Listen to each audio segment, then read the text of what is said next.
बता दी। कार्तिक मास के शुक्ल पक्ष की षष्ठी तिथि को डूबते हुए सूर्य को अर्घ्य देके उत्सव मनाया जाता है।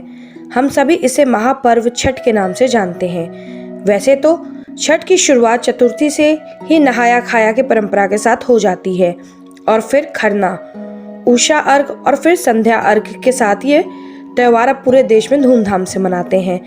इस व्रत में भगवान सूर्य की आराधना पूरी लगन और निष्ठा के साथ की जाती है और छठी मैया का ये पर्व पूरी श्रद्धा के साथ मनाया जाता है।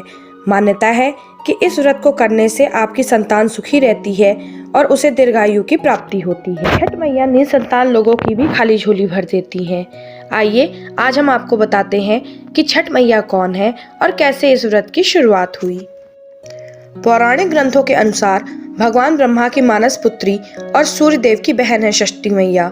इस व्रत में षष्ठी मैया का पूजन किया जाता है, इसीलिए इसे छठ व्रत के नाम से भी जाना जाता है। पुराणों के अनुसार ब्रह्मा जी ने सृष्टि रचने के लिए स्वयं को 2 भाग में बांट दिया, जिसमें दाहिने भाग में पुरुष और बाएं भाग में प्रकृति के रूप सामने आए। सृष्टि की देवी प्रकृति का एक अंश से देवसेना के नाम को भी जाना जाता है। प्रकृति का छठा अंश होने के कारण इस देवी का नाम प्रचलित है षष्ठी के नाम से, जिसे छठी मैया के नाम से जानते हैं हम सब। अवध के राजा राम और उनकी पत्नी माता सीता ने भी छठ का व्रत किया था। लंका पे विजय पाने के बाद रामराज की स्थापना के दिन कार्तिक शुक्ल षष्ठी को भगवान राम और माता सीता ने उपवास किया और सूर्यदेव की पूजा की। सप्तमी को सूर्योदय के वक्त फिर से अनुष्ठान कर सूर्यदेव से आशीर्वाद प्राप्त किया था। यही परंपरा अब तक से चली आ रही है। प्राचीन काल से भी ये मान्यता चली आ रही है कि महाभारत काल में सूर्यपुत्र कर्ण ने भी छठ की पूजा की थी। कर्ण भगवान सूर्य के परम भक्त थे। वो प्रतिदिन घंटों कमर के पानी में खड़े होकर सूर्य को अर्घ्य देते थे। सूर्य की कृपा से वो महान योद्धा बने। आज भी छठ में अर्घ्य देने की और दान देने की परंपरा है। पौराणिक कथा में बताया गया है कि छठ का व्रत करने से ही पांडवों का खोया हुआ राजपाट फिर से प्राप्त हो सका था। जब पांडव अपना सारा राजपाट जुए में हार गए, तब द्रौपदी ने छठ का व्रत रखा। उनकी मनोकामना पूर्ण हुई और पांडवों का राजपाट वापस मिल गया।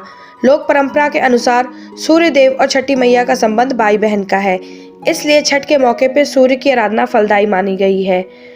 पुराणों के मुताबिक राजा प्रियविंद को भी काफी समय से कोई संतान नहीं थी।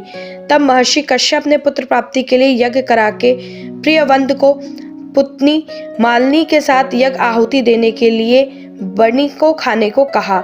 इसी से उन्हें पुत्र प्राप्त हुआ, लेकिन वह मृत पैदा हुआ। प्रियव्रत पुत्र को लेकर शमशान गए और पुत्र वियोग में प्राण त्यागने लगे।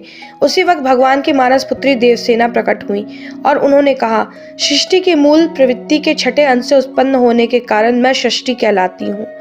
राजन, तुम मेरी पूजा करो, इसके लिए दूसरों को भी प्रेरित करो। राजा ने पुत्र इच्छा से देवी षष्ठी का व्रत किया और उन्हें पुत्र रत्न की प्राप्ति हुई। यह पूजा कार्तिक शुक्ल षष्ठी को हुई थी। तब से छठ के त्योहार के रूप में मनाने की और व्रत की परंपरा निभाने की परंपरा चली आ रही है। आशा करती हूँ आपको ये जानकारी अच्छी लगी होगी। सूर्य देव की और माता षष्ठी की हम सब पे कृपा बनी रहे। जय छठ मैया। हम सबकी लाज रखना, हम सब पे कृपा दृष्टि बनाए रखना, निसंतान को संतान देना और जिसकी संतान है उसके सुख को बनाए रखना। जय माँ, जय माँ काल, जय माँ काली।